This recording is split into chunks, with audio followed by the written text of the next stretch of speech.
Salutations, friendos. Oh, that's not us. Why is that? Is that us now? Whoa. Well, that's peculiar and strange. Why is that not? Those are Stranger Things. This is quite strange, I must say. Why are we not the boxes? We are instead Discord itself. How fascinating is that? Truly fascinating, I must say. How strange. Hey, there we go. I fixed it. It. Oh, there it goes. There we go. We're back. We're live now. Hello. Sorry about that. Hey, Salutations. hey, And by the way, we did have a follow during that time. Renee runs RPGs. Hey, thanks for the follow. And thanks for tuning in for World Building Wednesday. Huzzah! We appreciate your follow very much. How are you there, Chris? How's everything going for you? How's life? Yeah, I've been good. That's good. I'm basically melting out here because it's 602 degrees outside. That is true. And that's a precise measurement. In case you want to know, that's real facts. 602 degrees. Kelvin, Celsius, Fahrenheit. All of the above. Actually, it's so hot that they all are at the same level now. They all morphed into one giant. They all melted together. It's that damn hot outside. What a fusion of stuff. Oh, that's not what I meant to do. I closed out of the music. I didn't mean to do that. Okay, there we go. We're back. Okay. Yeah, I've been pretty good. Just prepping for this wedding. In 10 days. 10 days to showtime. What? 10 days, baby. Counting them I feel down. like that needs its own huzzah. Huzzah! I need the huzzah button. I need like a button on my stream deck that's just huzzah, but I don't have it. And I need that. I should, and I don't. But I do have fun voices. Huzzah! Ooh, that's like that. That's also fun. Like that? Thanks.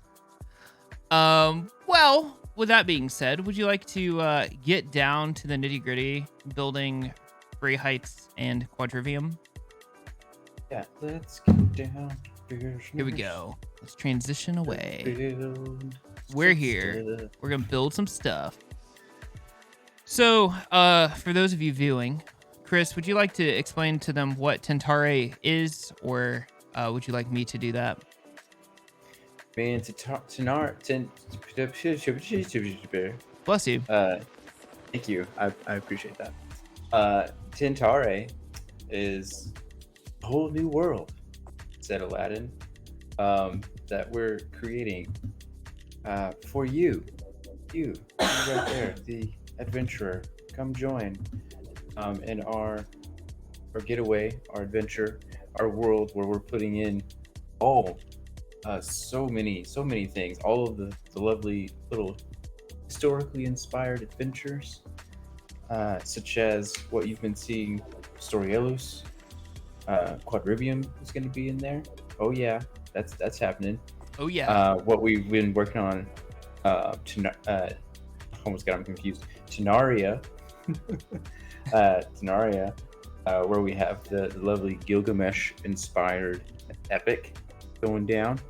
All of these things happening in the same world, same planet, and that's pretty exciting because that means that we have opportunities to make Easter eggs, crossovers, and so much more. Lots of room to expand. So much room for activities, as the kids say. That is what the kids do say. And that from, I don't know what maybe that's from. Step Brothers. Hey! Are you impressed? Huzzah! Huzzah! Garrett got a movie reference. Huzzah. I did. I am so good at movies. Except I'm not. So, I was going to say something very important to you. And I forgot what it was. I got real distracted by whatever you just said. Step Brothers. Anyway, with that being said, we're taking a look at our North American kind of inspired continent, which is Freheit, which is one of the countries on this continent here. So that is where Quadrivium lives. and that is where Crusade will eventually go. But right now we're looking at Freheit. So the thing with this world here is that we're kind of going for this Southern Gothic feel. If you've ever seen things like The Walking Dead or what's that vampire movie that's very Southern Gothic? True Blood's pretty Southern Gothic. But there's Interview with the Vampire. Yes, but there's another one. It's not Tarantino, but it's kind of like you don't know it's a vampire movie until it's very much a vampire movie. From Dawn Till Dusk, is that it? I have not seen that movie. You don't watch movies? Come on. I don't. I only watch all other movies except for that one. Yes, it is From Dawn Till Dusk. It's Robert Rodriguez. That's pretty Southern Gothic. So that's the vibes we're kind of going for. Things that are very kind of badlands and swamps and deserts, cactus, oil, things like this that kind of evoke images of the South, but with a very kind of Gothic twist. Things of the supernatural, things of the undead, etc. So, since Quadrivium's kind of Chris's baby here, I'm gonna ride shotgun on this one tonight. Oh, that reminds me. By the way, next Wednesday I will not be here on World Building Wednesday, for I will be preparing to be wed. So it will be World Building Wednesday with Chris and Chris alone. So I will not be here to accompany you, Chris, but we will all have a great time watching you interact with chat and having a great time doing all of Chris's things. So with that being said, really great time. Let's let you take the reins today. I've got everything pulled up here. Ooh. And tell us what you kind of are thinking here. We're talking about what today? What do you want to do? I want to talk about monsters. Monsters. Let's talk about monsters. Let's talk about make some monsters. Are we talking about monsters in Quadrivium specifically, or like in Freheit?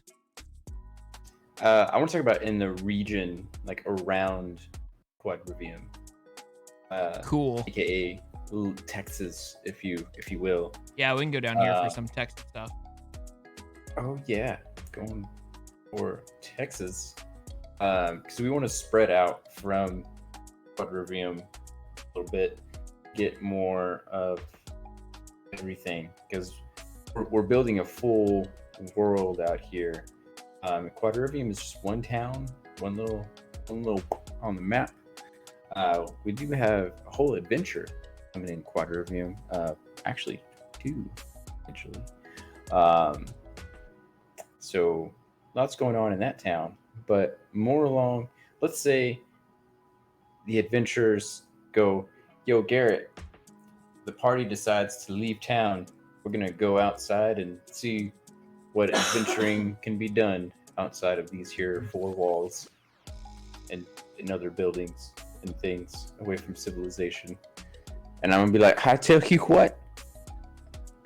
Like they talk in Texas. That's exactly how we all talk in Texas. If y'all didn't know, that's a perfect Texas accent. Not that Garrett and I are both native Texans. Yeehaw, my friend! I tell you what. I'm thinking the hill. So, what kind of monsters are you thinking invoke a Southern Gothic Texas? Yes. So we've got this Badlands kind of vibe going on over here. You know, it's rocky. You've got some like ridges here and there. Very dusty. It's hot.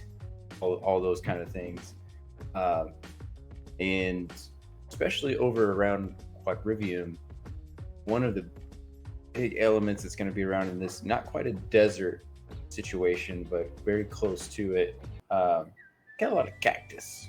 Got a lot of cacti. Little prickly pears here and there.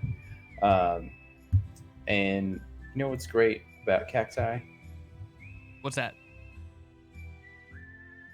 They don't care who you are. They're going to get you anyway.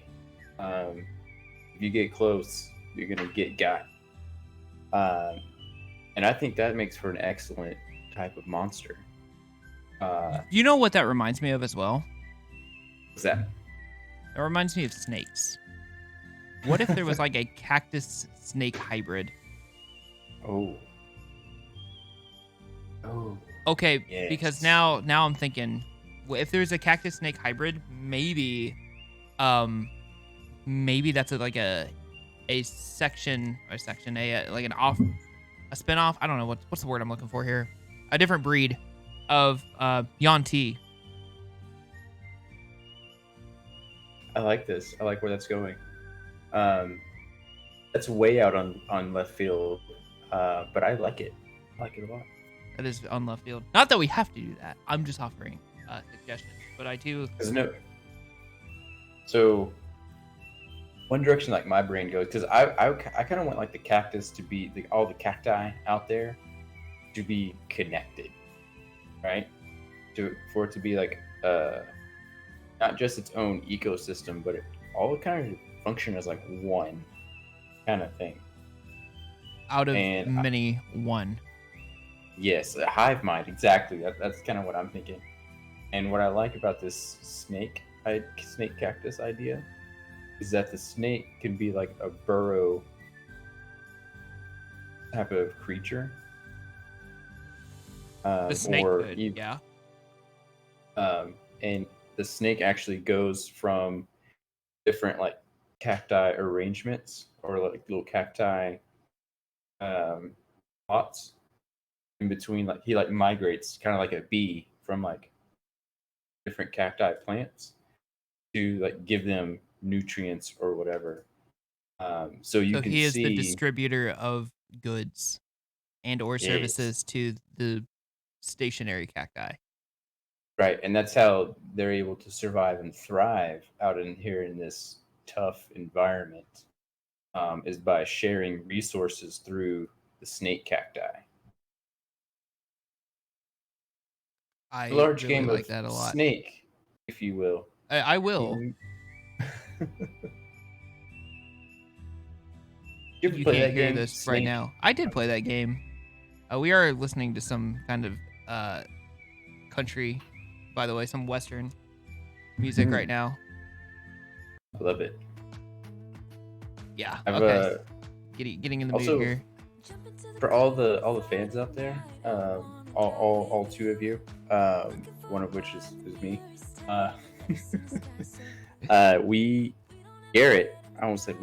Garrett made a fantastic playlist that goes along with Quadrivium and kind of the flavor that's going around in here. And I was giving that a listen to today. I love that playlist like so much. Like, where did you find all of these songs? I really need to know. There's a couple Southern Gothic playlists on Spotify, and those are some of like my greatest hits. But Lauren and I went down. The other is me. Hi, you.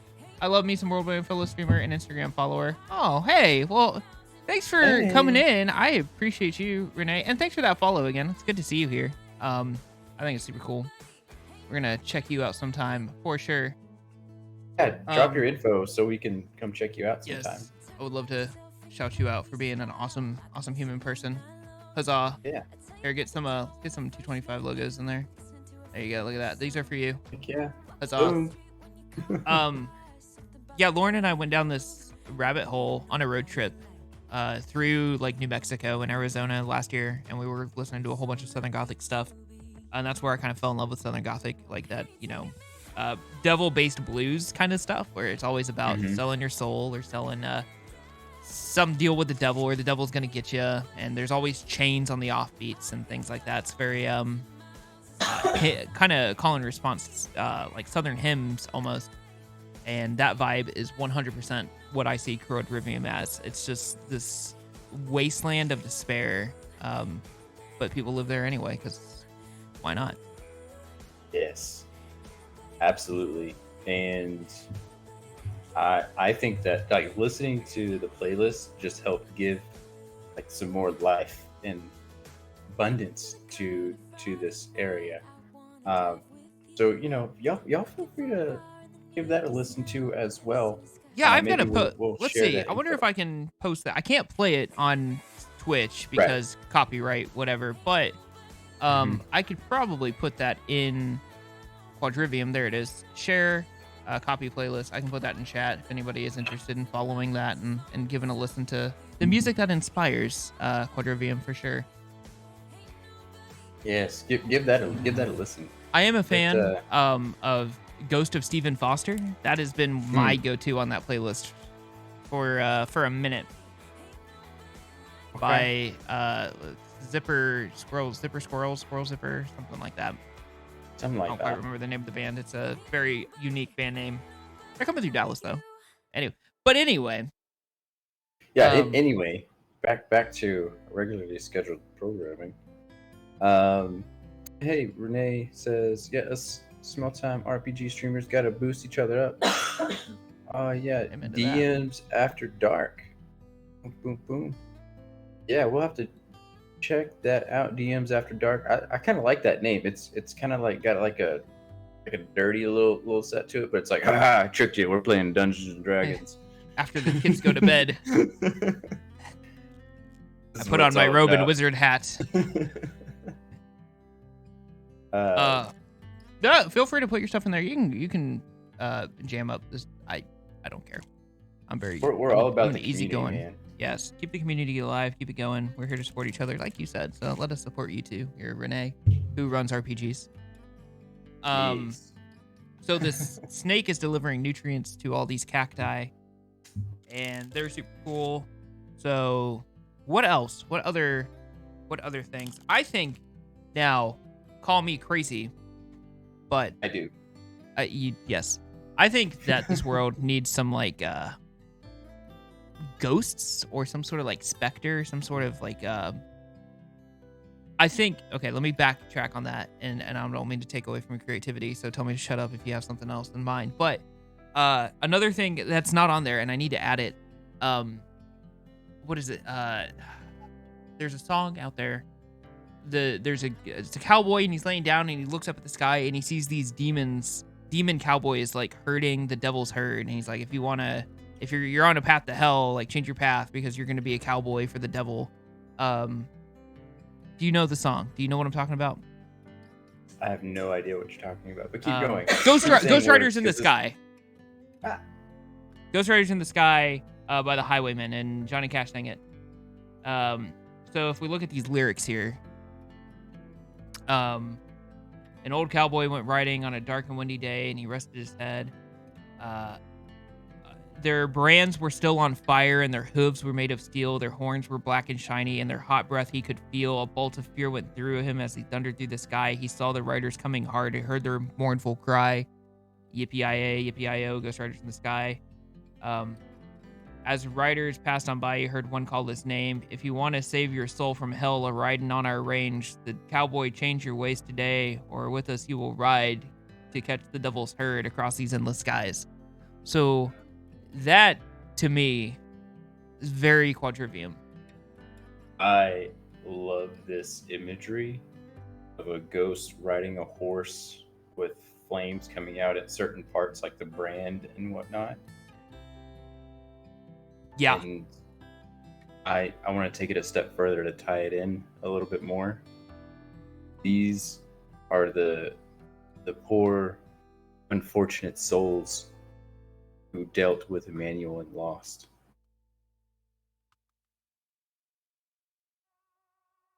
Yes.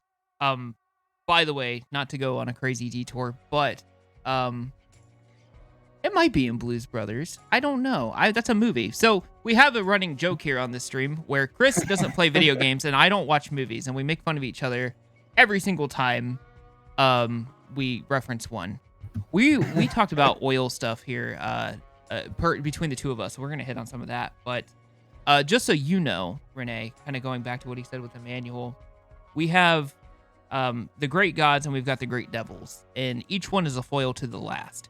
And this came about through Storielus, and then it kind of got interpreted into Quadrivium and Tenaria. But each of the gods, or each of the devils, kind of ironically has a biblical name, kind of the foil of their biblical counterpart. So, like, Mary is the devil of desire and lust, and we have to come up with a couple other names. Emmanuel is the devil of choices. So Emmanuel is kind of the demon of Quadrivium and of Freheit, and he likes to give people choices and kind of make deals with the devil. And those who don't now deal with his cowboys or the devil's herd.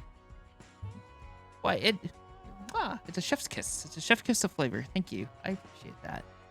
So,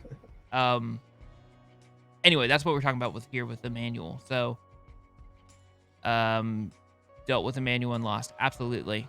Okay. So this is going to be a lot of homebrew stuff that's going to be super fun to homebrew. I'm very excited for this. I mean, sometimes you just got to let the imagination run. Absolutely. And I'm here for it. 100%. So Renee mentioned tar pits and oil oozes. I love the idea of an ooze made out of crude oil. Yes. I had on my ideas here something oil monster related, and I love the idea of making it an ooze, a tar pit ooze situation, because one of the big things in Texas here, if y'all don't know, oil. I get that oil. So I'm from West Texas. I know these things. Oh yeah, all of them oil rigs out there. I mean, hit it with fire damage at your own risk. So there is a monster that I wanted to make. It's kind of like loosely based off of like an Irish idea, that there's like it's a monster who looks like a basically like a sheet, like a sheet, like you would put on your bed. Like a bed sheet? Like yeah, and it's completely black, and it sneaks into like your room or whatever at night, and the sheet basically suffocates its victim. Oh, that's pretty cool. And then devours you over the course of like 12 hours or something crazy like that. So that's kind of what I imagine like this oil ooze monster being. You know what I mean? But they want to engulf you and drown you in oil. Okay, so then if they drown you in oil, right, they would decompose. Maybe like the decomposition process is so fast if you are within oil that it just grows the ooze. So everything they consume, they just get bigger because they're turning your bones and whatever into oil. That's exactly where I was going. Because you know, all that petroleum and all that oil, it's just old dinosaur bones, man. Bingo mongo. That dinosaur juice.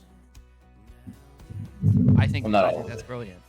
So it just like consumes you and turns you into oil over a certain period of time.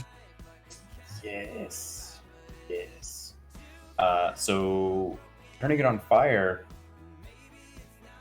may be good until it, until it's not. Until it grapples you, and now you're on fire too. I hate it when I'm on fire, becoming oil. And what's also going to be terrifying with this is most of your weapon damage is not going to be very effective because it's an ooze. Like if you slam a giant hammer into an ooze, it's just going to go. You know what I mean? It's gonna not. Yeah, it's just gonna suck back up. What's the D&D term for that? I'm drawing blanks today. My brain's farting all over the place. It's not vulnerable. What's the opposite of vulnerable? Resistance. Thank you. Got you, bro. Resistance.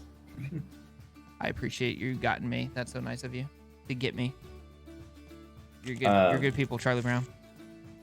But yeah, definitely weak to fire. I think that's a good idea. But it's gonna make your players have to attack in kind of a strategic way. You can't just go out there and just I'm Grog. I swing big weapon. I kill stuff.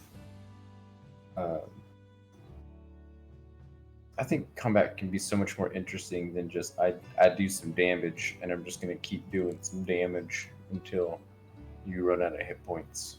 I agree with you. In fact, I say roleplay your combat And if it takes more than about a minute, that's totally okay because you're making the scene come to life. And if anybody tells you otherwise, they're dumb.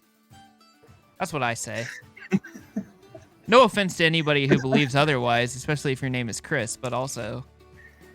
Chris, what do you think of on the matter? I think that role-playing your turn is perfect. But when it is your turn, you should already know what you want to do. I want to roleplay my turn. That is the decision I've made. Now, what will that look like? I don't know. I have to wait for the moment for inspiration to strike. You cannot rush creativity, Chris. Oh no, I have to read 47 spells to cast Cure Light Wounds. I'm Hold sorry on. I'm illiterate, so you gotta bear with the illiterate boy over here. You should see how I type words sometimes. It's like Charlie from Always Sunny. Sometimes it's just symbols. No, it's all good. I have to give you some grief over now and then. That's why we banter so good back and forth. We just give each other shit in the most fun way. I like to over prepare for situations, as you saw last Thursday. I just want to share real quick that so Garrett locked me in a bad situation. I was kidnapped. I was the DM. He was a player, for context. Yes, for context. Character was alone and was trapped with 3 enemies. I already tried to stab my way out, and that didn't work at all. It went very badly. And I had 4 weeks to prepare, and prepare I did. Oh, yes, you did. I made a whole poem, plot, illusion, trick, and everything. The whole 9 yards, and then some. Garrett was thoroughly confused. That was probably my favorite part about it. Was Garrett was just like, I don't know what to do here. Very rarely does that instance come in where I cannot improvise something on the fly. You made me sit there and think for a second. And I would have got her away with it too if it weren't for that dang cookie. Oh, the cookies were great. They're ever warm cookies, which is something that we need to post on Instagram as a homebrew item. We definitely do. That's my new favorite thing. I actually want to go back to that cottage and search for more of these ever warm cookies. If you look real hard, you might find a recipe. Who knows? Ooh. I'm not gonna leave that cottage till I find that. I don't care. I'm metagaming the crap out of it. I'm doing it. I'm doing it. I roll until I find it. You're gonna make me find it. The game stops here. I hold the game hostage until you give me a recipe. I will never leave. I'm ready for tomorrow. I'm very excited. I am also excited, but all that in summation is I vastly over prepare for possibilities to do with my characters. That's what we love about you. But yeah, put some strategy into how they're gonna have to fight these oil oozes. This fire can be good until it's not. It's not. Fire is good until it's not. Words of wisdom. Very wise, Georgie. Very wise indeed. Oh, Georgie, do you have his voice loaded up? I don't know. It's real scary. I don't know. I hope it's coming through and I don't sound like just a silly goose. It's amazing. Georgie's voice is so good. But it has nothing on T-Pain. I do love T-Pain. T-Pain's my favorite NPC now, just so I can sing my lines. I need T-Pain to be in every adventure now. He's always there. He just makes a random appearance. He might make one tomorrow. I gotta figure out. I figured it out. This has nothing to do with WorldBuilding Wednesday.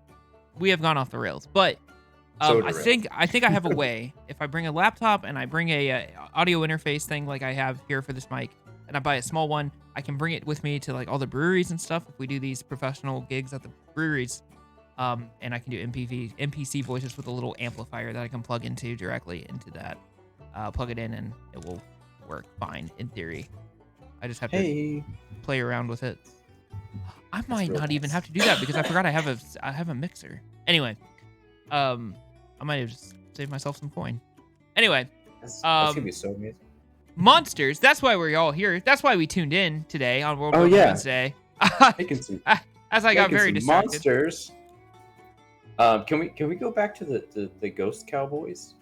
The Demon Ghost Cowboys, yeah. Yeah, because I just read that you put that they're cowboys, and I like this a lot. They got to be cowboys. They deal with the Devil's Herd, Emmanuel's herd, I And- must say. Can we rename them? Yeah, that's not their name. That's a placeholder text. Because Ghost Cowboys is pretty good, But what if we went with Soul Rangers? Oh yeah, Soul Rangers, Like a Texas Ranger, but for your soul. Soul Rangers. there for your soul. And they should totally shoot bang sticks and have pointy stars on their chest. Because I thought that was a given with the name Ranger. yes. They're gonna take back the Ranger class. We should make them actual Rangers with guns. Yes. Show people you want to hate on the Ranger class, bruh. They about to put this hunter's mark on your whole party. So I think it kind of, whenever you say that, like they're on the hunt, I mean, subjectively, but also objectively, Rise of Skywalker was a really bad movie. I think though, like these guys give me some Knights of Ren vibes. Like they're always on the hunt and they're always prowling and looking for souls and like kind of or like the Inquisitors, right? They're I looking was for just souls about to and say looking like for or stuff. the Inquisitors. Yeah, and they're reporting back to Emmanuel, looking to say, "Hey, you got a friend over here that's a little needs a little help from you." Lost soul, if you will. Hey, yeehaw! What would we say? This is Emmanuel's his posse. I think that's good. Daniel's posse. I feel like their number one thing is that they're more like his eyes and ears. Because the shortcoming of any creature is gonna be that, of course, they're not omniscient. They don't know everything, and it's a big world out there. Absolutely. By the way, I just discovered that the royalty-free playlist station we use has a Dark Country playlist that is now Ooh. playing. So now we have Oh, Dark Country, yeah. Southern Gothic inspired royalty-free music that we are allowed to play. And I don't know about you, but I'm also getting like this imagery of like the Soul Rangers. Like they've got, the sweet like cowboy hat situation going, and they're like freaking skeletons looking dudes, but they're also ghosts at the same time. You got I think that's that perfect. that long like cowboy trench coat situation happening as they ride out on their horses, get their bang bang sticks. The boomsticks. I don't. Boomstick. I like that they're skeletons. I like more though if they're like imp skeletons or like demonic Babies. looking more so than human. Yeah, maybe like skeletal but demonic. Like they're losing their flesh, but they're clearly demon-like. Yeah, so if we're looking here, just looking at imps. Oh, from the Critical Role wiki, of course. Something like Oh. that, but is like missing parts of its flesh, or like bone is or just bony and they just have bone wings and like bone horns. Like you know it's a demon whenever you see it, but it has no flesh because it's not alive. It's dead because he's a ghost. But like a ghost skeleton. Demonic ghost skeleton. But let's get rid of the wings idea. Because I want them riding horses for flavor. That is true. Because we be in Texas. Gotta have horses. We're here trying to play cowboys. You know what I mean? I want to play Cowboys. Pew, pew, pew, pew. This is the best Wild West world that anybody's ever seen. Heck yeah, it is. Oh, that means we gotta homebrew like a stat block for the mechanical spider. I knew you were gonna bring up that spider. I said Wild West.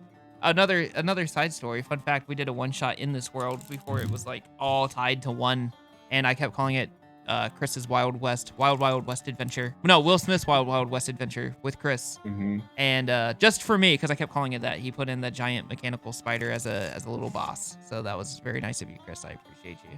Yes, from Will Smith's Wild West movie. Circa I don't recommend 1999. the movie. Yeah, something like that. Don't recommend the movie. It's not very good, but the spider is pretty entertaining. That was also terrifying. It was 1999, June 30th. We're coming up on like a anniversary of Wild Wild West. That's crazy. What? That's now the we know. useless trivia that we all needed. I don't watch movies, but I have a uncanny ability to tell you what year movies and games came out, as long as it was from 1990 forward. Interesting. I don't know why. I just can do it. Because you're a history guy, and you've got dates. I got dates in my brain. Dates and years. Oh, we could work on the spider. So the idea of the spider, the mechanical spider, is that it's supposed to represent like an impending, imminent doom. It's not something that you're supposed to defeat.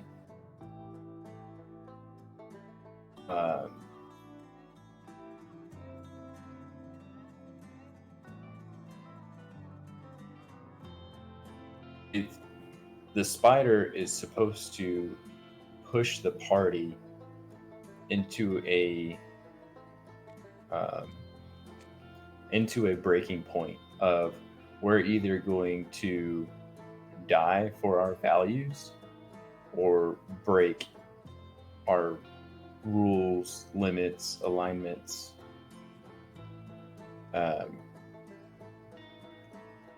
Basically, for my movie lovers, this is the Joker's ace in the hole. Mine's Harvey Dent. This is your Harvey AKA, Dent. This is my Harvey Dent. Because we need something that the players can interact with, and they can try different methods of slowing it down, but not a way to disable it. Because the spider is mammoth, and it's a complete robot situation. I wonder if anyone on the Google ever did like a how big is the spider? The mechanical spider? Yeah. I think it says in the movie 80 feet. 80-foot mechanical spider.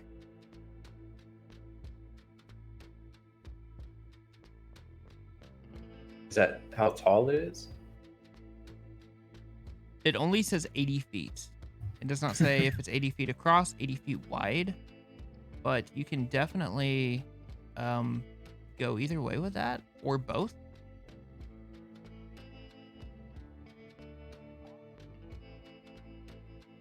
I mean, it's so large. It's been a very long time since I've seen the movie, but it's so large that that the people look very tiny next to it.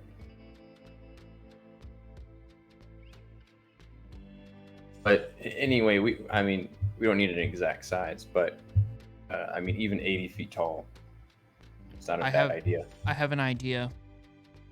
What's up? Just to name the spider. Because the spider needs a name, right? Oh, sure. I need a word. Okay, you keep talking into the mic, and I'm gonna shock you with something. It's gonna be great. Okay, I'm gonna keep rambling then. Yeah, do that. So the mechanical spider is so large that your gunshots, your axe, your sword, your magic, even if you did a lot of damage with your attack, it's not gonna cover a lot of area to the spider. It's not gonna be super harmful. At the end of the day, it's gonna look like tiny little fairies trying to attack you with a toothpick, but even worse because it's bigger than that, and it's made of metal. And I want to think of like ways that we could allow the party to try and make some actions against it that seem like it might do something, but in a way that it could overcome what's happening. Kind of like it adapts a little bit, kind of like its own little AI system to signal that, okay, even if you did get something that kind of works, it's not going to work for very long. To that way, you're not shutting down the players. Like, no. It's like, okay, so you hit it with this, it slowed it down, like it stopped, and now it can't move for a few moments or something. But now it's I don't know, it cast a spell magic, or it fixed its leg, or I don't know, something. Did you see the name I gave it?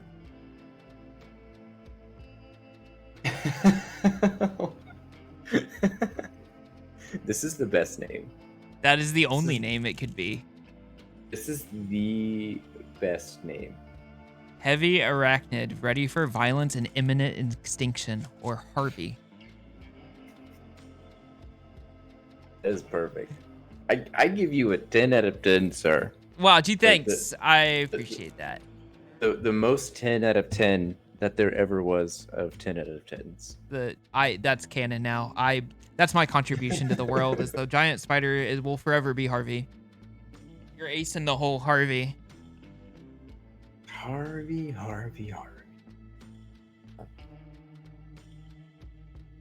So, Garrett, let's pretend for a moment that you are a level 20 wizard, and you're trying to prevent this mechanical spider from committing genocide. What are some things you think you might try to do to stop it? Let me pull out my handy dandy notebook. I'm gonna wish it away. I'm gonna say I wish it wasn't here.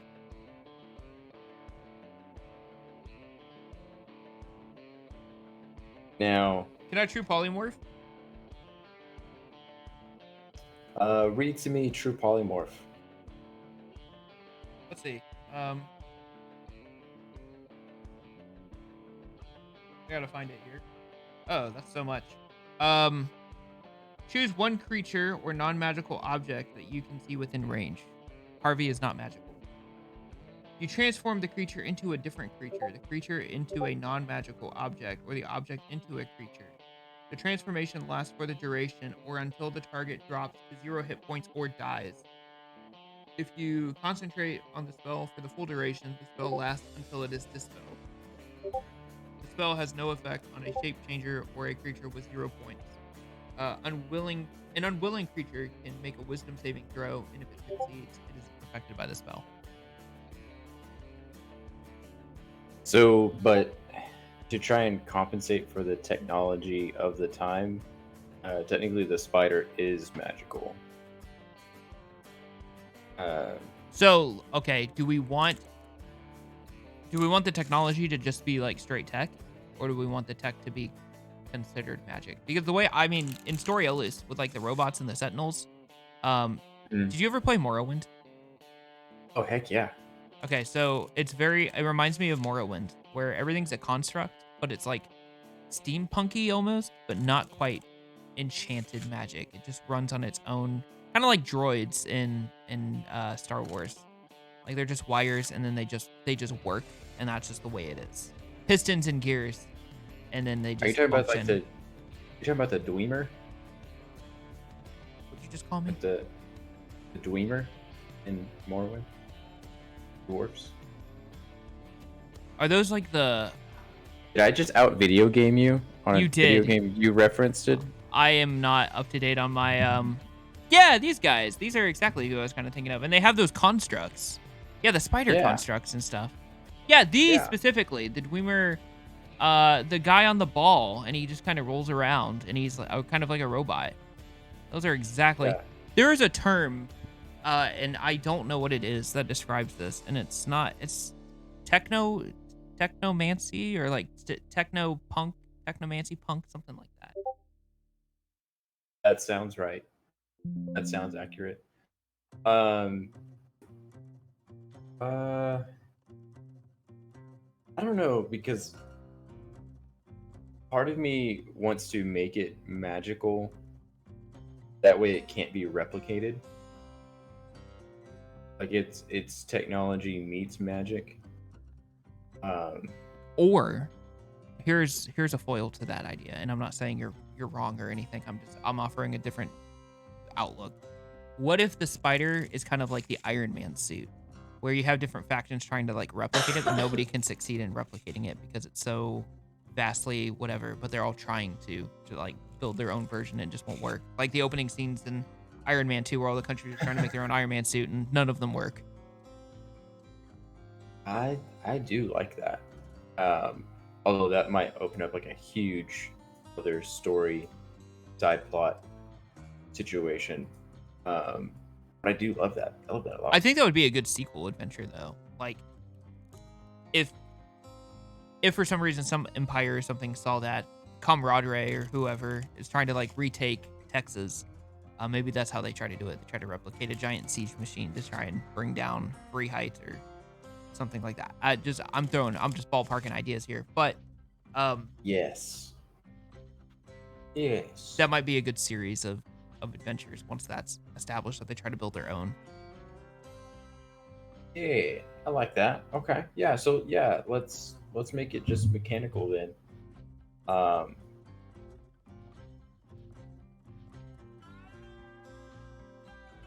Yeah, that way too they can't just cast, dispel magic and it falls apart. That is also true. Or an anti-magic field. Now that I'm thinking about it. Magic is so broken. Oh gosh. Okay, but back to your original idea, the true polymorph. I mean, a wizard has everything at its disposal. That was the first thing that popped out to me. But the other stuff, obviously, the wizard has like every spell ever in the whole freaking book. I'm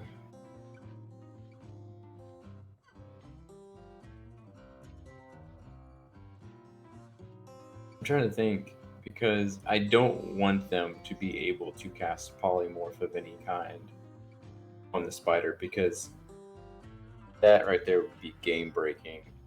But it's also like a level 20 spell. If they're running this at a lower level, they wouldn't have access to that. Yeah, I mean it's a high level situation. Honestly, I would just put an immunity to. I would just specifically name polymorph and wish. Immune to that. You can't do that. You can't break the game. You can put that in the stat block, I guess. I mean, it doesn't have to be. Exactly. I mean, yeah, because I think like your real big BBEGs, that's kind of normal, right? Like people just put you can't put your one shot stupid BS. Yeah. Are polymorph and wish of the same school of magic? Because then you could just be immune to specific type of magic. Like conjuration or One is conjuration. The other is transmutation. So no, they are not. Well, there goes that idea. I tried. You just put immune to magic. Like, it can't be affected by magic. But why would you as have to, I mean, an that's in-game reason, like a lore reason?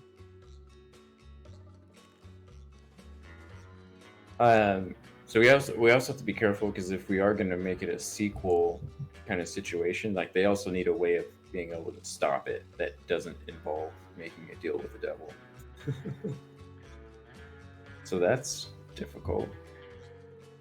Technically, they could. It would just be a sponge. Like, they can't. So the hit points on this thing are, I mean, it's got to be huge, right? Like, Oh yeah.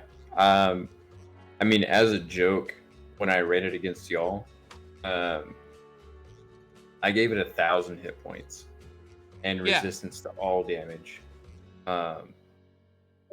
hey, Kelly, thought you were taking to. Hey. Hi, Kelly. We're talking about heavy arachnid ready for violence and imminent extinction, also known as Harvey, right now. So thanks for tuning in as we discuss this. If you have any ideas for Harvey, please throw them our way. We love ideas. Yeah, talk about Harvey. We'd love to hear it. Harvey is our interpretation of the spider from Wild Wild West, the hit movie from 1999. It's a great time. Oh yeah, I've got it. All right, here's the idea. Shoot, let's go. This covers all of our bases on the magic situation. We can give Harvey a spell absorption ability. Right? So whatever spell you cast on him, maybe a certain number or whatever, it can absorb any spell that you cast on it. Like if he's the target or in the target range, he spell and he discharges it back at the party or in a certain radius. So if they cast Fireball, then he absorbed Fireball and can cast Fireball at the party? So it kind of just discharges it, kind of like Black Panther's suit. It takes in that energy and then it just dissipates energy. So it kind of inerts your spell. And then would it heal him for any hit points? I mean, it's going to be kind of a moot point because the spider has however many hit points it needs. 1 million. Yeah, that's true. Just enough to not die ever by any conceivable thing. I like that. Yeah, but all the attacks that y'all made on that spider, which by the way, every attack you made against the spider other than a 1 was going to hit it because it's giant spider. It's giant. And I was like, I'm not even gonna worry about it being a metal armored situation. Everything hurts it. It's fine. And I didn't even add resistance into it, and y'all barely did 300 points of damage. Yeah, I think by the time, especially with those attacks, if we were considering exhaust and the movement of the spider and all of that, if that does all of those kind of deck saves and constitution saves and all of that, I think there's no way that they're gonna not die. And I feel like right before they die, that's when a manual needs to come out. So they have no other. They are about to die, right? There's no way that they're not gonna die. And then a manual comes about, and I think the way that you roleplay that and tell them exactly the conditions that they're in and what's going on is going to make or break that situation. Absolutely. And it's not, and the spider isn't even concerned about the party. That's the other thing. He's just vibing, and you just so happen to be there. No, he's approaching, he's attacking the town. He's actively destroying the town. People. Godzilla in Tokyo. Yeah. That way there's more stakes on the line than just, well, I need to go over here and cast Lay on Hands for a hit point so I can get back up. Yeah. Does Civilian have a stat block? they're like a typical townsfolk kind of thing. I feel like that would be a thing in some of these books.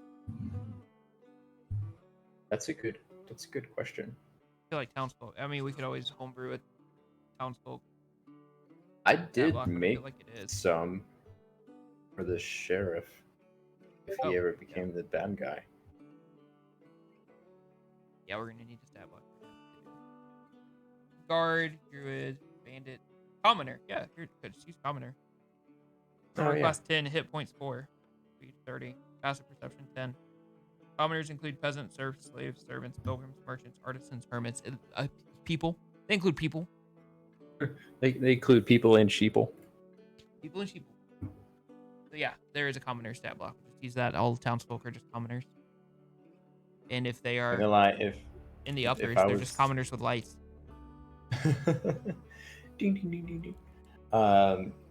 If I'm DM in that situation, if the spider hits them for any amount of damage, they're gonna die. That's the way I'm gonna run that. It's like, oh yeah, he hit him and he killed. How many? I didn't check the hit points on that. Let's see. Commoner hit points. 4. 4 hit points. Ooh. With a AC of 10. A speed of 30. Oh man. That's some real tough commoners. Not. Ha! Got him. Got him. Got him so good. Yeah, I would just kill him because I'm not gonna keep up with that as a DM. Yeah. No, that's silly. That it's more for effect than. But you don't even need a stat block included. You just write that in. Like anytime the spider does anything, roll a d20 to see how many people he kills. Yep, I think that's exactly how it goes. Roll a it's 20, supposed to be he kills 20 terrifying. people. Yeah. Yeah, it's supposed to be terrifying. This is where the characters are supposed to feel helpless. Because I want that moment, that superhero moment where the hero is broken and they're like, I can't do it, can't. This is their second act defeat. I'm broken. Can't make like sense. Spider-Man with the cars on him in Homecoming. It's a reference to one of the comics from some years ago. But anyway, yeah. Yes. Or like all of the Superman movies where all of a sudden he's just like, I forgot that I'm Superman and I can't just fly real fast and stop everything in 1 second. How do you feel about Superman? Do you like that guy? I love Superman, but I think all of his stories are stupid. Every story that Superman is in is stupid.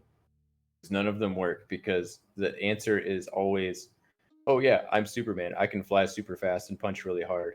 And now the day is saved. Ta-da! What a save. All of them. All of them are that way. Every single one. Did you see the, was it James Cameron?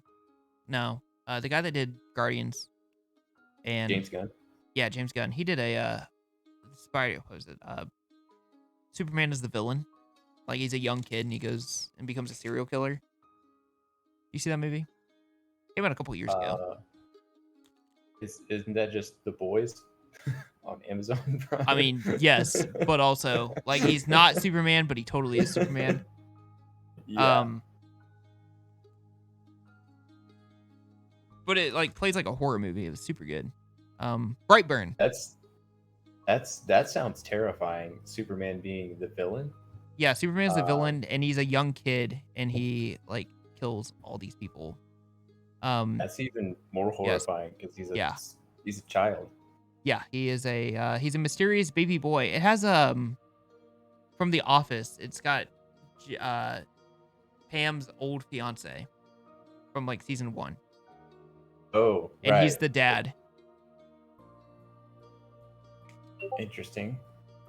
I can't see him other than anyone other than what's his face from The Office? The fiance from The Office, whose name I can't remember. I'm gonna remember it.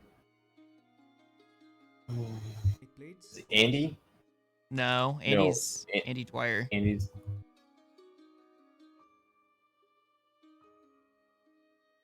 Roy, that's it. It was Roy. I had to look it up.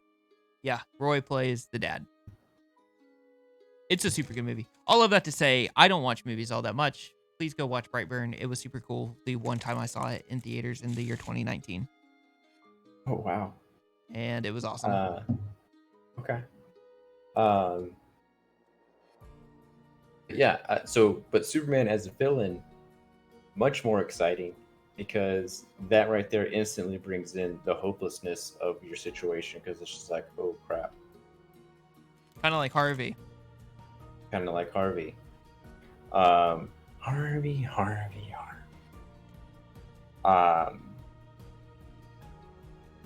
Perfect. So in the Anything else Quadrivium adventure rewrite, are they going to encounter Harvey in the cave? Or are they going to encounter him elsewhere? Because you said he's going to attack the city, but we never got him into the city. I guess because we made a deal with Emmanuel before he could, but... Well, that's part of the rewrite. I left him in there.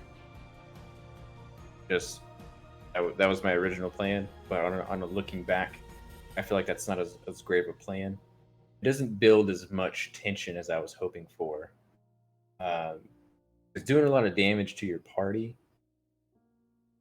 I mean, it has its certain tension, you know, but not quite enough at the same time.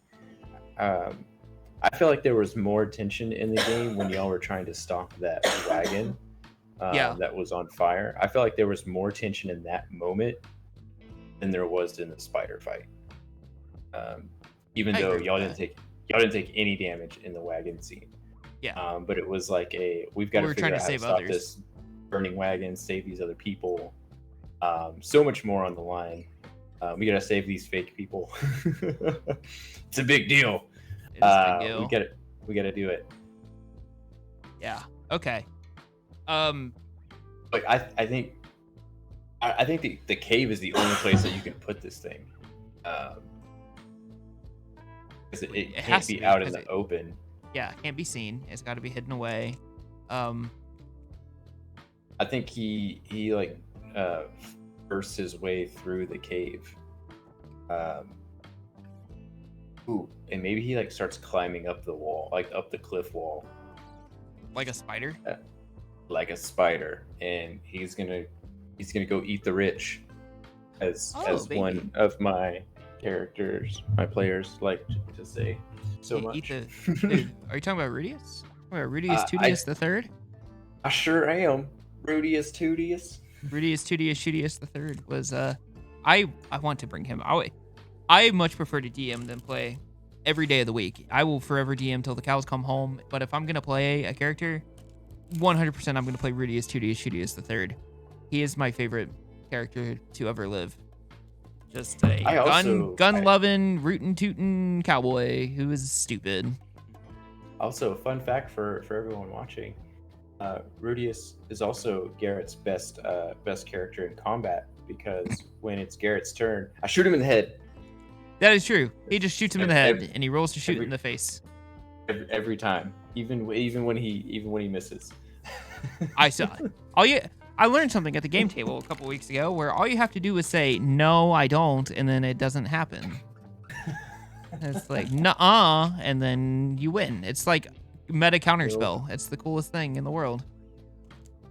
Exactly. Once you've mastered using the proper no, then your DM's most devious attempts at devilry are all thwarted successfully. You can't do anything against no. That's it. It's strong stuff. Your character is grappled. No, he's not. Oh, well, in that case, he's on his feet. He's ready to fight another day. Huzzah! No, I'm not. Side note, that just gave me the idea that I've wanted to play a wizard for a while now. Hey, Heroes of Evermore, what's up, man? Thanks for coming in. We are world building Quadrivium in Freheit right now, as we talk about our heavy arachnid ready for violence and imminent destruction, also known as Harvey. So you came in at a pretty fun time. Great time. I'll say this and then we can actually get back to our scheduled program. I want to play a wizard. I just want to make a new character. I want to play a wizard.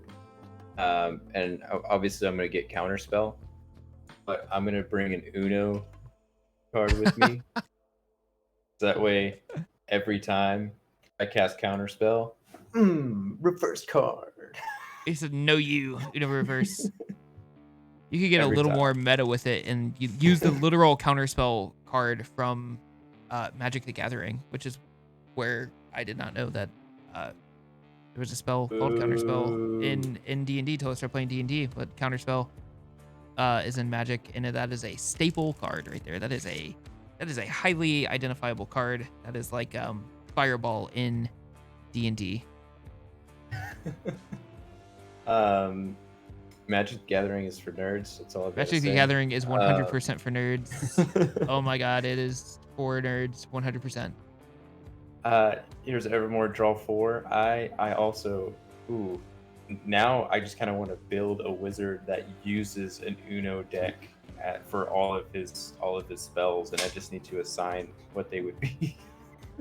This is totally going to be a side project that I'm going to do. That is, it's like Wild Magic meets not Wild Magic. That would be incredibly fun. I don't know what a draw 4 would be. Maybe that's Fireball. Draw 4 hit points because you're gonna need them, and then he launches his Fireball. Or I don't know. Maybe draw 4 should be more like Feeble Mind. I hope that you get to play him. That would be so much fun. Such good times. I don't even have a campaign for this. This is just a character out. We're building worlds and we're building characters to exist in this world. That would be a fun Quadrivium. Okay, let's take that. I have an idea. What if that's like a Quadrivium NPC? Like, not to totally be Harvey Dent, and since we already have Harvey, but like instead of the coin, what if it's like a deck? Like he's a wizard, like poker player, and he just lives by the cards. Yu-Gi-Oh meets poker meets card slinger. What if card slinger is a class? Card slinger needs to be a class. I love this idea. Yes, I'm getting like Gambit meets Yu-Gi-Oh meets freaking Magic the Gathering. Holy shit.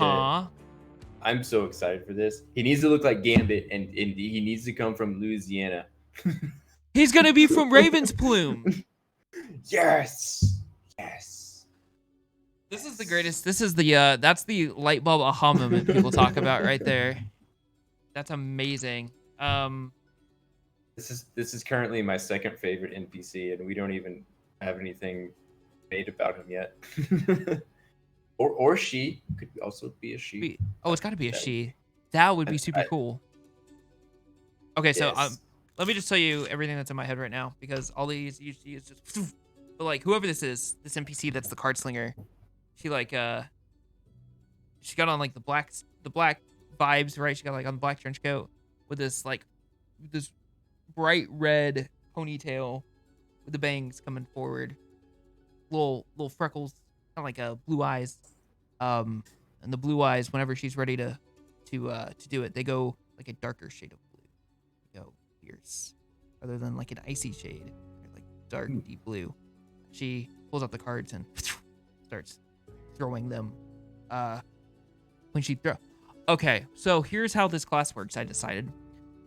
She throws the cards like Gambit, but when she throws the cards, it turns into some sort of like magic missile or fireball or whatever, but she doesn't know what it's going to turn into. So there's a chart that you roll, and it's like it's a gamble, because then you get the gambling aspect. Oh my gosh, this could be so crazy. And maybe she could have like different decks. Of course she's gonna have different decks, because like then the that's card like slinger, Yu-Gi-Oh. like yes, absolutely. Different decks, or maybe her subclass, or something like you have a deck that's more like evocation. You have maybe one that's more like transmutation. Yeah, because then it's like it's just like Magic, because I mean, not that you play Magic, but let me tell you, when somebody builds a Magic deck, they build with a theme in mind, right? Like this is going to be fast aggro and burn, or this is going to be counter spells and counter magic, or this is going to be big stompy creatures, and that's the theme that goes with your 60 cards. So to keep that, your mother, to keep that going, it's got to be built around a theme. So like if she's got these decks and she's throwing the cards, it's got to be like invocation or whatever. That way it stays on flavor, and that would be based on something, her subclass or whatever it would be. This is. I want to be this character now. This is so I cool. do too. Gunslinger's for nerds. Cardslinger is the new gunslinger. This is the coolest concept I think I've ever come up with you on this stream here. This is the coolest thing in the world. Absolutely. This is so far a crowning achievement. And y'all heard it here first. I swear, y'all, we did not have any of this planned beforehand. No. This came out of your I want to play a wizard with the Uno cards.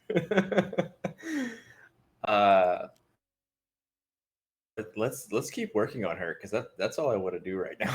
That's all I want to do too. We're going long today, boys. Here we go, and girls, and everybody in between. Let's go.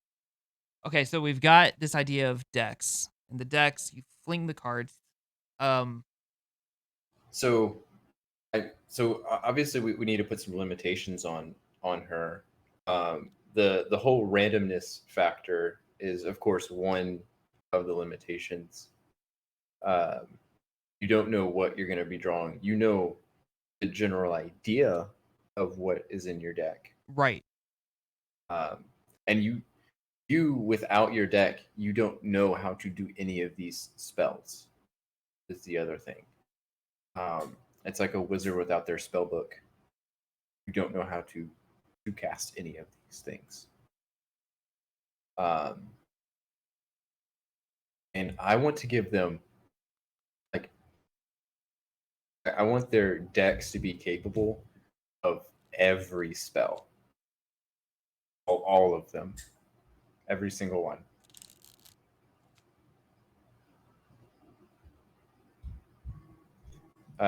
They can So there would be a spell as every single card in the game. Is that what you're saying?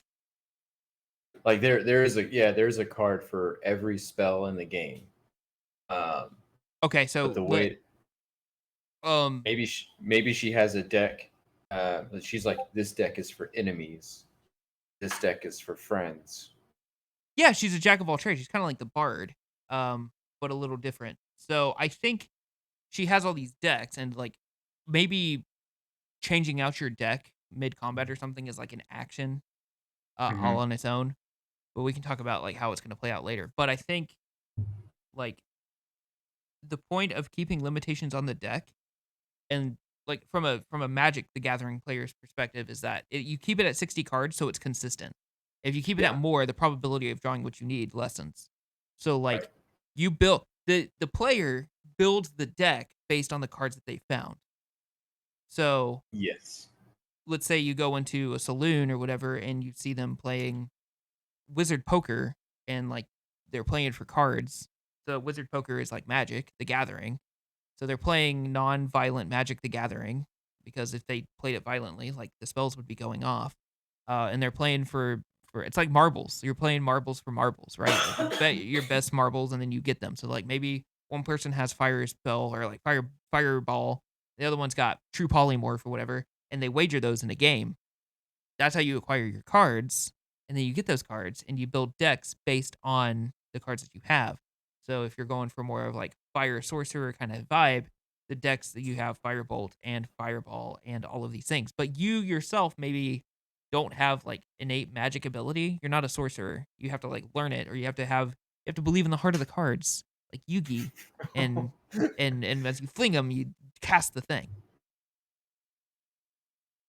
Yes. And then if the person gets hit with the card, they take some odd piercing damage, because these cards are not made out of cardboard. These cards are made out of something more. It's ranged weapon plus a spell. Yeah, they're some sort of metal or enchanted.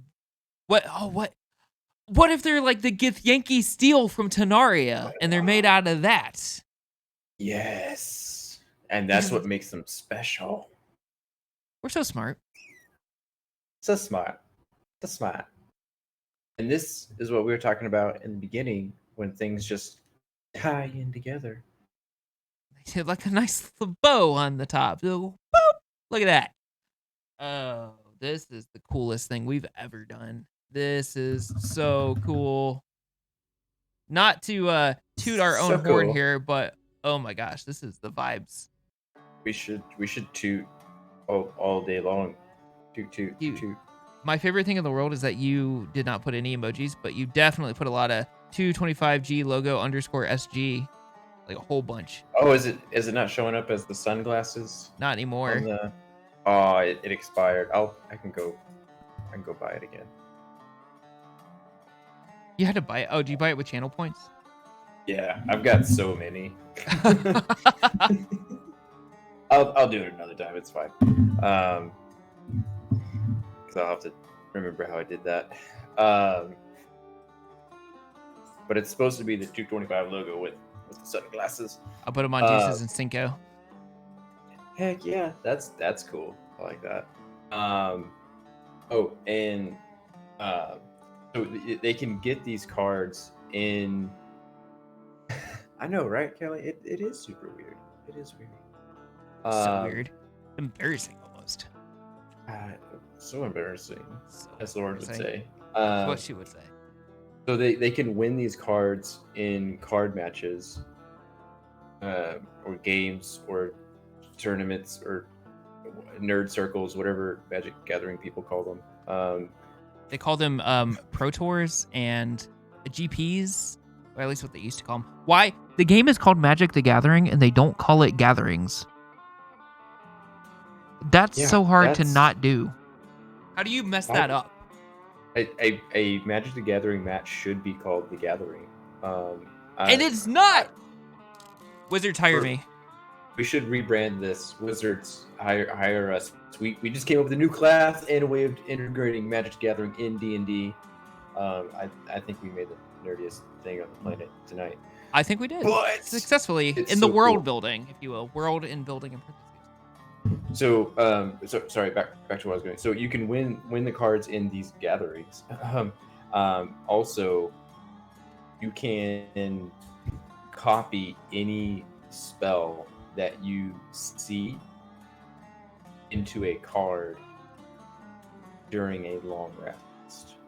So during the day, if you saw somebody cast Fireball and you have in your level, whatever your levels are capable of, like, is your spell slot, let's say you're capable of level 3 spells and you saw someone cast Fireball, when you take your next long rest, your character can create a card that has Fireball and add it to your deck.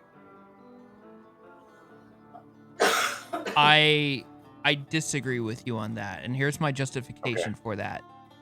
Okay. If we want to keep with the card slinger like being a trading card game, you can't make your own cards. You have to use the card. You can make proxies of cards, I guess, but they have to be wizard sanctioned and come from like a wizard thing. You can't come to the table with your own homebrew card, because then I think it would make a lot more sense if you could go to like a card shop and buy cards if these were like a common place, or like a game store and they have these cards or whatever. Because then if we're going for more, it's a trading card game, but it's more like Wizards Poker, and you go to poker tournaments and you make a living playing Wizard Poker, then you can buy the cards. So you would always have excess gold to buy the cards from the shops. Yeah. And then in those shops, you could put plot elements as well. So the shops become like the new tavern. It's a reflavored saloon or a reflavored tavern in a way. It's a gathering, if you will. A gathering, if you will, and I will. Okay. Actually, I like that idea as well, because you're right. Like, if you can just make your own, I suggest that idea because what I'm thinking of, like, if I'm a player, I know we're just making an NPC, but if I'm a player wanting to be this card slinger class, going and playing in these games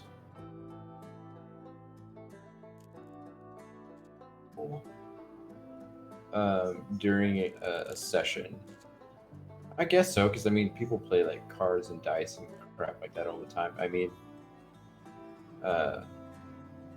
okay, never mind. I'm just overthinking it because I'm worried that it wouldn't be very playable. You know, I don't think what I'm talking about? it's not supposed to be strong. It's supposed to be flavorful. It's more for role playing, I think, than it is for, not to say that it needs to be underpowered and like unplayable, but I think if you're coming at it from like a metagame perspective, well, sorcerer and wizard are going to win out every time. But if you want to play a card slinger gambit that in the Wild West, 100%, I don't care about, I mean, you know me personally, but I don't care about damage and I don't care about metagaming. I want to play the most flavorful way in a character. If I want to do the most damage, I'm going to go play Skyrim. If I want to, act out a character and have a fun time at the table, or my definition of fun, Garrett's definition of fun, that's going to come from a super cool role-playing experience. And being a wizard poker playing professional who can fling cards at cactus monsters and oil oozes and light them on fire because my cards are invocated with magic, hell yeah, I'm gonna do that rather than shoot him in the head every time. This is the cooler cowboy by every stretch of the imagination. John Wayne ain't got nothing on this card slinger. I just got this imagery in my head of like two card slingers like staring each other down at that high noon as the tumbleweed passes. They've got decks and holsters at their sides. And when they say draw, it's so much better because they're drawing cards. I didn't even think of that pun. That's amazing.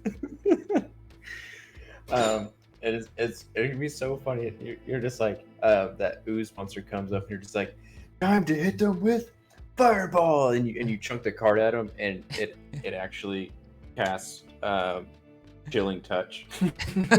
Quite the opposite. Or just something ridiculous like that.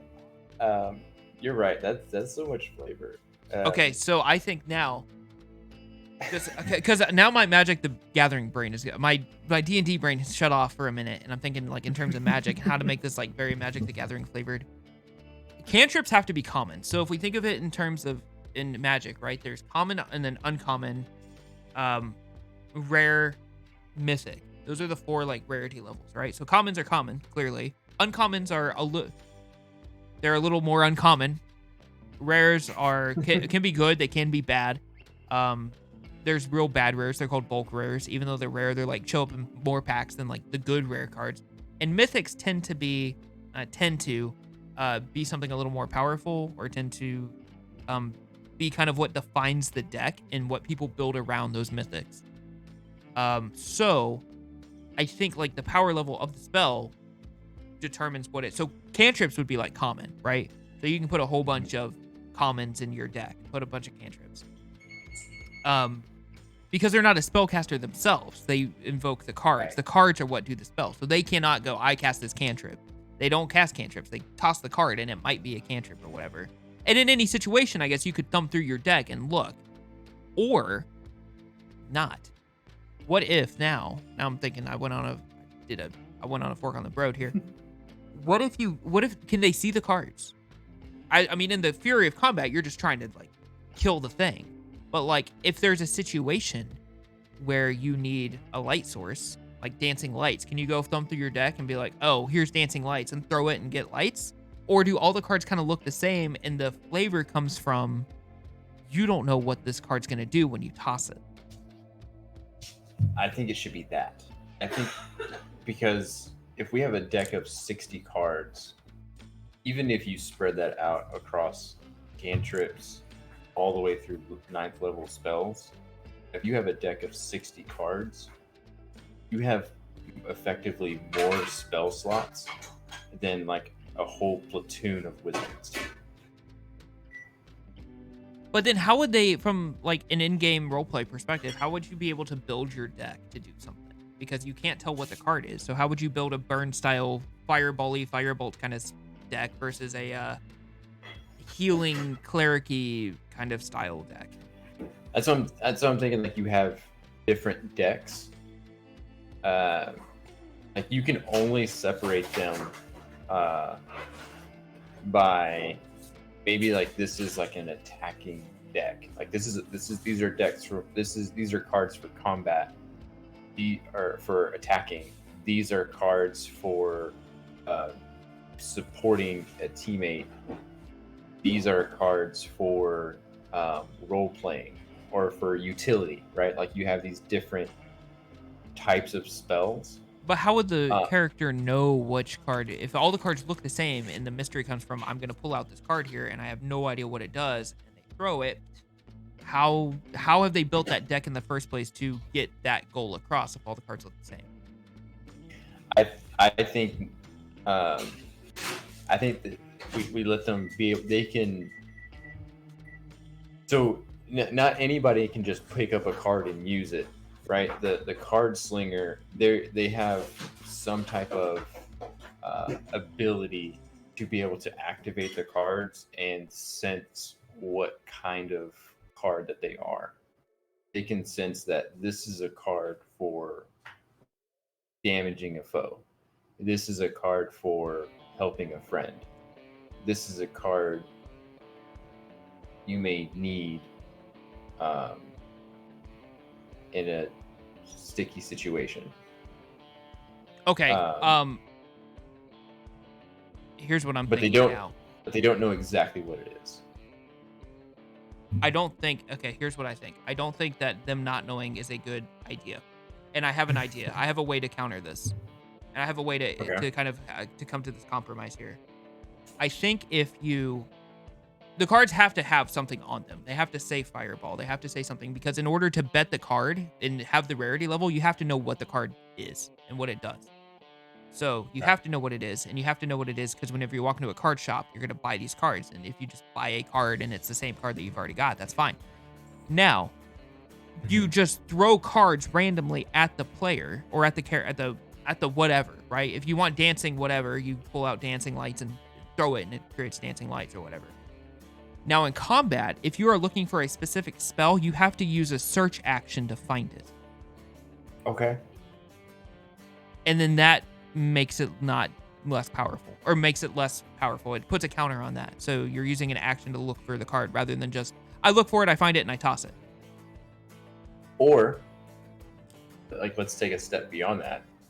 Instead of like having to mess up action economy, what if, just like in Magic, you can only draw so many cards and you can use cards from your hand? Oh, so you have a hand. Right. Like you have a hand that you can play from. And we'll give it some like lore reason. Only so many cards can be active at one time. Yeah. That would go somewhere with like their feat or something. Maybe like the feat is you get an additional card added to your hand because you are now a better card. Something like that. Right. Yeah, I think that's a great idea. That way you can still choose, like you know what you're doing. It's not as chaotic as, shaking a wand of wonder every round. Although that would be fun. For a little bit, it would get old. So yeah, I think maybe they start off, you can have 5 cards in your hand, and as you level up at certain intervals, you can get 1 extra card here and there. That way you can have a bigger hand, bigger ability to choose from. Okay. I like that. I think that's great. I think that's an awesome idea.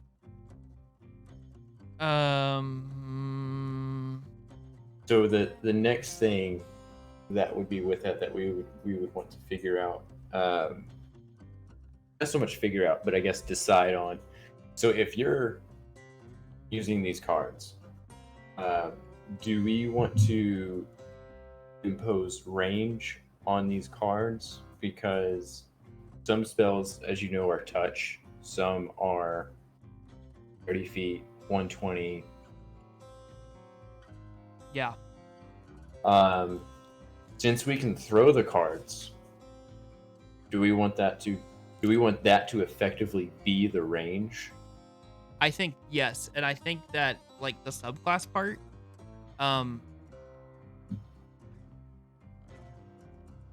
think you could do it one or two ways. You can become more handy, so you get 8, 9 cards, or you become more accurate, and you can precisely gambit the shit out of these cards and like throw them exactly where you want.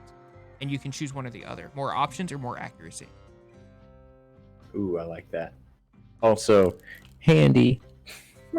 Handy.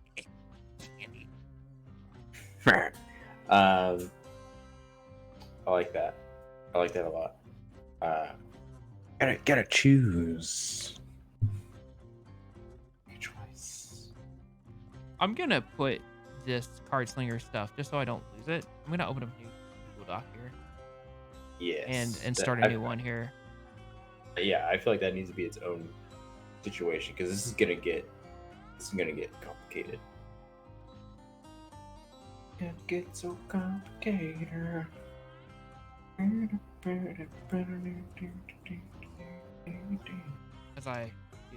this is the best idea I think we've ever had in our lives. This is the coolest freaking class. I want to be card slinger all day long, every day. Yeah. Okay, so subclass. You so more cards in hand versus more accurate throwing. Okay, cool. Got that added now.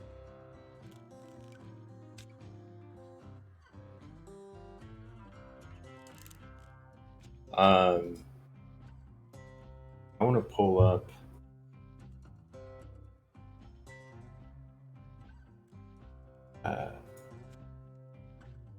Your basic class. So what hit point die would we want them to be? I think whatever a ranger is. Same as a ranger? I would say so. I think that's a pretty good starting point because they're both they're very similar. Okay. Isn't Gunslinger a subclass of? I thought Gunslinger was like its own. No, thing. it's a subclass of fighter, I believe. But no, it is Oh. a subclass. Gun ranger, gunslinger. Let's do a little It would research make here. sense it being a fighter because they don't have spells. Yeah, it's a fighter class. So a fighter is a D10. I still think ranger. I think ranger's going to be the most accurate thing to base this off of. Okay. Rangers are also D10. Oh, well. So that doesn't matter. Oh, your mom. Okay, so let's go D10.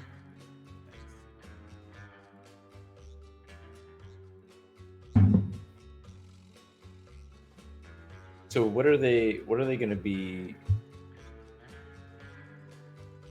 Because the first thing you go into is like what makes them a card slinger?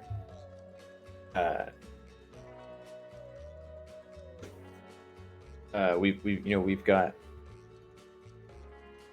part of the cards.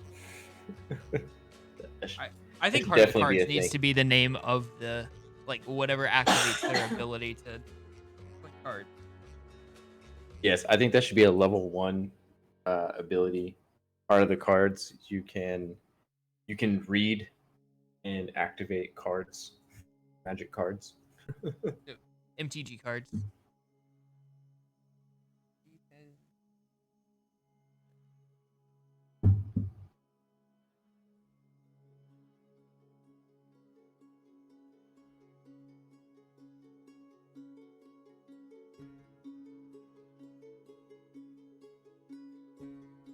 a This guy, such a Is this good... gonna be a subclass of ranger? Would that be easier?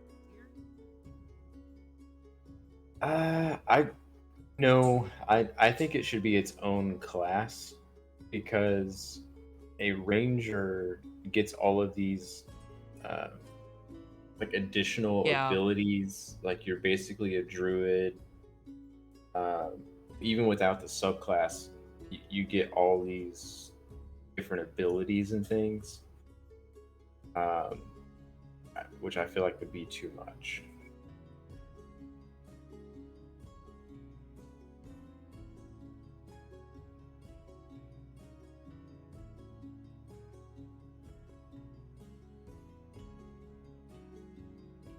I agree with you on that. That is a solid argument,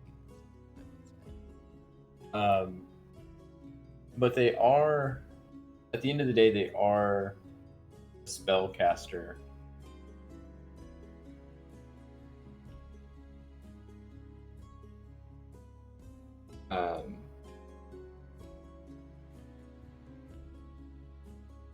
So, like, what proficiencies would they?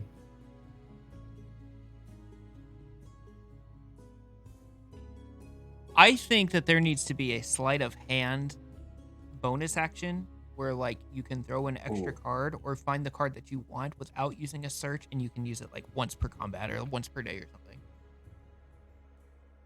Like card tricks.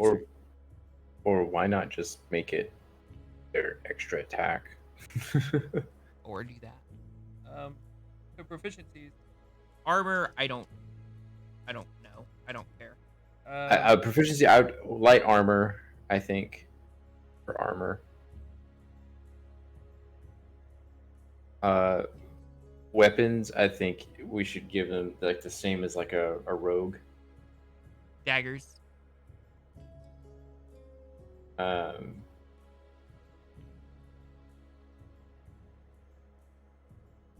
Pull it up.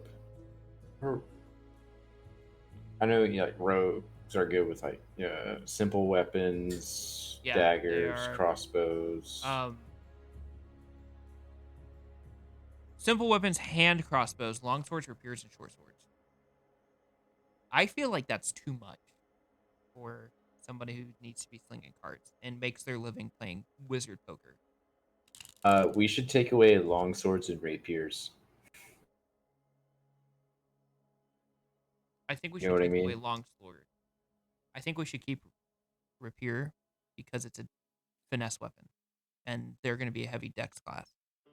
Yes. Oh yeah, which we should go to. What are they going to, what are going to be their preferred stats? 100% dex, because you have to have the dexterity of the hand to like. Oh, absolutely. Which is going to be interesting because we just made a dexterity spellcaster. That's the coolest. That's so cool. That's amazing. Look at us go. Say what? That's a first. Yo, wizards, seriously, make this legit. This is the cool. This is so cool. Okay, so that's their weapons. Okay, now tools. That's obviously card games. Yeah. Duh. Where are the tools at? I'll look at that later. But isn't there a gambler set of tools? Or a gambler's kit? Where do they get their kit from? They get their kit from their race or their class? I found this out the other day. Well, found this out. I recalled this information the other day. And I don't know what it is. I think their kit comes from their race. I think you choose the kit, right? That's all the way over in equipment.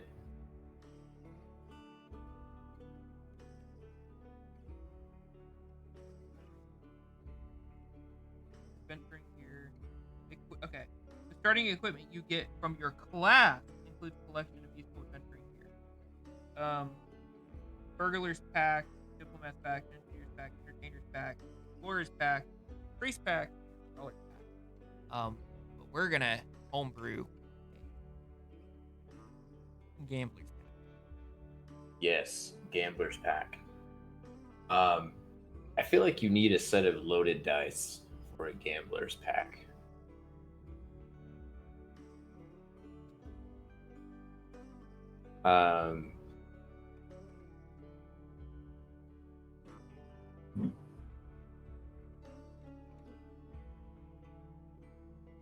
Yes, it's in the equipment section. Yeah, okay, never mind. Yeah, we're on the right track here. like what all is in some of these packs? Like a burglar's pack. You got a backpack, of course. Ball You bearing, got ring, ball a belt, bearings, crowbar, hammer. random shit.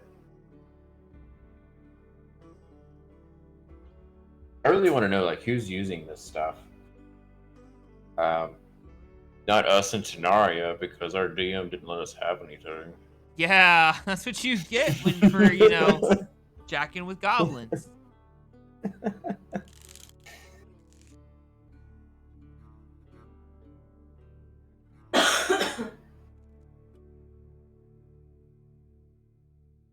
Water skin Water needs to be in skin. there.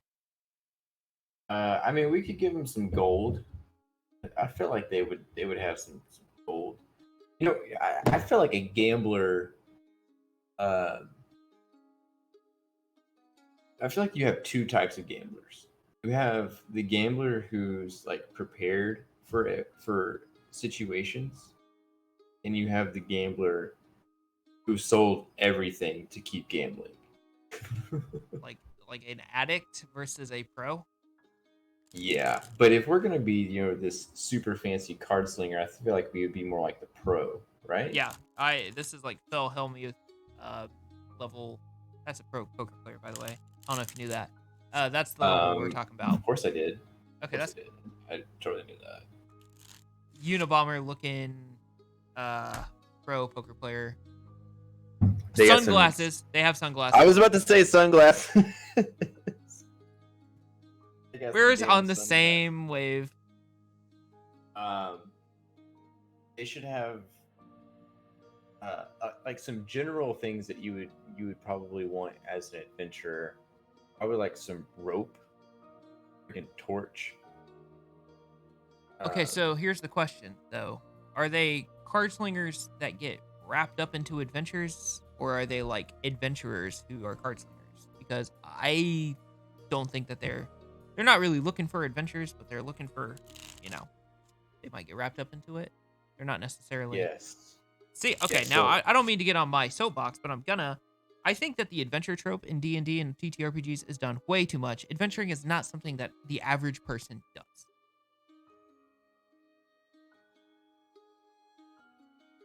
Not gonna lie though, if in IRL I could get this adventure job, and make as much money as I do typically in these RPG games, I would totally do it because I would too. my But you see- RPG games be getting some fat stacks, yo. I think Fat, the fat best stacks. equivalent I could come up with, not to detour off card slinger, but it'd be like joining the military or like going off and being a roughneck in the seas trying to pump oil out of the ocean or something. Like, not a lot of people do that because they're like, oh, that's scary, or I don't have it in me to go get yelled at and do all this stuff. That'd be kind of like the people going, oh, I'd go adventure. I wouldn't go adventure because that sounds real scary. So it's like not your average person. It's not incredibly uncommon, I guess, but at some point it is. Like the level of adventuring, like saving the world. Every movie has one person that does that and billions of people who don't. I feel like this is kind of the same thing here with D&D and TTRPGs. Adventuring is not common. So It's a select few. I got an idea for a little more flavor for our card slinger, because this whole gambling situation. Lay it on. Maybe they can have a gambler's pack, which is got maybe some game stuff in it, some sunglasses, maybe some other things like that. Or you could choose the con man's pack, and it's got like fake jewelry. It's in maybe some funny money, and some other like little scammy situations in there, because you're right, like they're not adventurers, they're out there getting some quick bucks. That way they can get back into the next gathering and get more cards for their deck. Yeah. Their adventure is the city, and they're not about to go get a real job to fuel their deck building craze. Yeah, you just play Magic to buy more Magic. Exactly. There you go. Okay, so the Con Artist pack here, that's got the loaded dice. Game Builder's pack doesn't have loaded dice. It just got dice. Dice, deck of cards, Wonder Skin, Sunglasses. Ink and Quill. You gotta forge some stuff, maybe, or You gotta write something. down your victory slip. You gotta take it to the judge and say, I won the game. Of course, a nerd would know that. Yeah. Yeah, you would. Big ass nerd.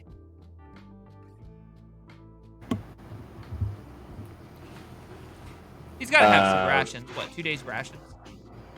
For, you know, the snacks during your buys. You gotta eat up, you gotta drink up. You need all the snacks. Can the Con Artist pack have a forgery kit and a disguise kit? Absolutely. Is forgery kit a thing? It is now. Sweet. I don't know. Is it? No, it is not. But why isn't it? I feel like it should be. It should be, and it's not. Wizards, hire us. We're so good at game design. Yeah, we are. We're just on. I feel like we're on a roll here. We are on a 100%. We're on a roll. Okay, so let me go back here for a second. The equipment pack. These packs. Okay, there's packs and there's kits. Yes. Okay, so the kit, that's like the settler's kit that I came up with the other day. So a pack is just various equipment. Okay, so let's see. I'm just trying to wrap my head around the difference. These are things that I don't deal with daily. A tool helps you do something you otherwise couldn't. Oh, it is a forgery kit. Forgery kit is a thing. I knew it was. Hey. That's not real. Okay, this small box. I think Trouble has one, or should have one.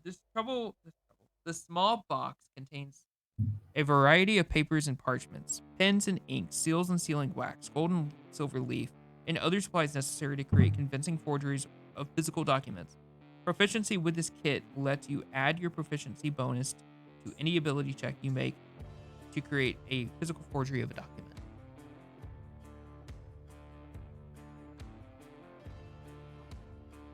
That is definitely something Trouble would have if I started with any equipment. That is true. Okay, so let's see. We can take this and just put gaming set, and then in gaming set, put dice set, dragon chest set, playing. Oh yeah, card those set, things. Which free dragon ante set. I don't really like that they put dragon chess set in here and never gave any description Of what about dragon that chess is. That's like Yes. Wizards Poker. It's just, it is a game that you play, and you roll a d20 to see who wins, and the higher number wins. Because just like wizard chess in Harry Potter, I want to play dragon chess. Yes, I want to do that. Okay, so not to get on another tirade, but I was thinking about this today. I was having Garrett time with Garrett, which is a fun time. And I was thinking in Dungeons and Dragons. I said, Garrett, here's what I think. And I said, yes, Garrett? And I said, I think that rolling a d20 to do everything in this game is stupid. I think there should be other ways to roleplay and enact something, such as the Strixhaven book that came out. You roll a d20 to learn. Did you study? Roll your d20. There should be some other thing other than rolling dice to roleplay studying or something of that variety. And if you're going into a tavern and there's games, you're not just gambling by rolling a bigger d20 than the other guy. That's such a weird way to do it. There's got to be some sort of like dice-based game or something other than roll the 20 and get the higher roll. And that's not really prominent in published material, and it should be. Thank you for coming to my TED Talk. As Garrett said to the other Garrett, which is actually the same Garrett. It is. That's true.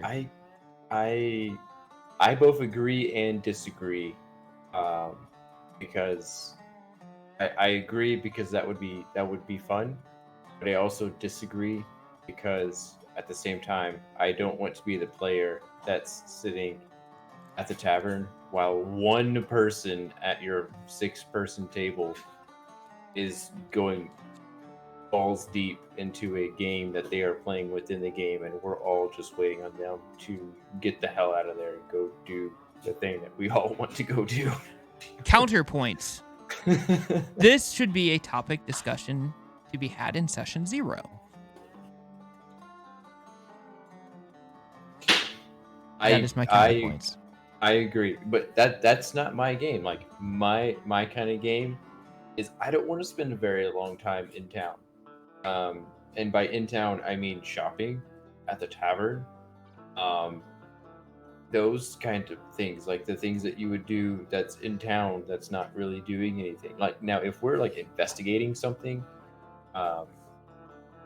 things like that, or like we're involved in a political intrigue, we're tracing down a murderer or mystery or something like that, that I do want to do in town. But if we're just, hey DM, what random shit can I buy at the shop? I don't care. I don't care so much so that I want to, as my player character, I want to go over and burn the shop down just that way they can't shop anymore. I burn it down and steal everything as they flee. I don't even steal it. I hand it out to everybody as they walk by. You get a sword, and you get a sword, and you get a sword. That's exactly what I want, because I think shopping is stupid in D&D. These are fair points that you bring up. I get it. I do. But this is Garrett's perfect world, okay? Quit raining on my parade. We had such a good conversation earlier, me and myself, and you're poo-pooing on it. Don't poo-poo my self-talk. But at the same time, like if everyone can be involved, that's my thing. That's the reason why I don't like town, right? These town things, the shopping or the games or the tavern or whatever. If everyone can be involved, then it is fun, and I'm okay with that. That's what I like about going on the mystery or going and doing the thing and getting involved and communicating with NPCs and combat and things like that. It's because everyone is involved. Yeah. I mean, yes. Everybody needs to be involved at all times. Never should like the spotlight shine away from any other player unless it's like a huge moment. But I just want to play Magic in a game of D&D, and this is my excuse to get there. I want to play lands and tap mana to create monsters, and we're gonna get there via this class. Damn it, your mother. Your mother. Choose 2 from. What skills would you? Deception, sleight of hand. 100% have to be in there, and performance. Perception too. Yes, perception. Insight.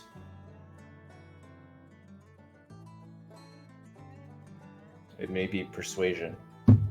Yeah. I don't think persuasion, because you can't really argue who won a match of poker. There's no objective to it. 2 pair beats, or 3 of a kind beats 2 pair. You can't really persuade the dealer that it doesn't. But I can persuade you to up your ante. Oh, that's true.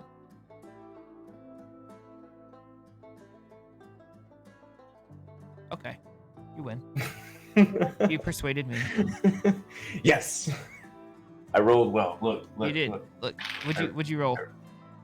I rolled a 4. Well, the DC was 2, so you won. Congrats, you did so well.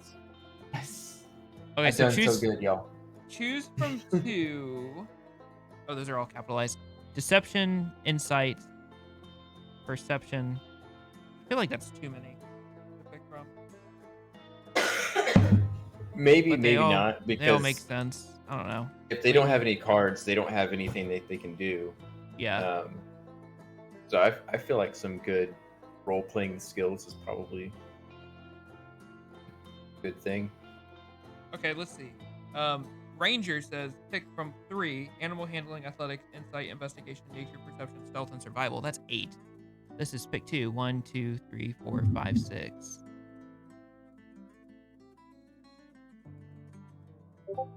Rogue has 10, and you get to pick 4. Oh my god. If you wanted to know that. as I guess well. we can go with pick 3. Maybe 2 is too little. Deception, insight, perception. I mean, that would make... Yeah, let's go with that. Do 3. Is there any others that we could add to this list? No, I think that's perfect. I think it is too. Animal 'Cause it wouldn't handling be- doesn't make any sense. Yeah, like survival, animal handling, religion, like stuff like that. I don't think that they would be any good at any of that. No. Nope. Denied. Saving throws is dexterity. Especially in Yeah, a it heated is. game of poker, you gotta like dodge out of the way if he pulls his revolver on you. Your black powder, cap and ball, shoot you in the face. you gotta look out for them rudiest, shootiest types. Them tootiest shootiest. I mean, you should have seen the first 2. Well, I don't want to rain on our parade, but we have been going for 2 hours now. We have, but look at all the progress we have made here. And we definitely need to circle back on this card slinger. I saw slinger and just brain went to. Yo, went for it. Yep. I am excited for that. I am we too. should put more work into that. I guess tonight, I mean, it was advertised as World Building Wednesday, but it definitely became homebrewing history. But that is okay with me because that's super cool. That's part of our world, so it counts. It does. We are world building the class. So, but it was awesome. If you're still here, thanks for coming out. And we gotta find somebody to raid as we conclude. I'm gonna do that now before I don't do that, and then I always forget. That's a good idea. And then I say goodbye, and then I hang around and linger like a weirdo. While you're doing that, I can do our outro. Oh, would you please be so kind? I will be so kind. So may the road be extra dusty and lead to Quadrivium. May all your rolls draw you a fancy land card that you needed in Magic the Gathering. And I'm impressed you knew that they were lens. I'm very bravo to you. May your DM be gentle, may the wind be at your back. And we will see you next time, lovely adventurers. That Adventurers. perfect. Adventure awaits. Huzzah. Bye.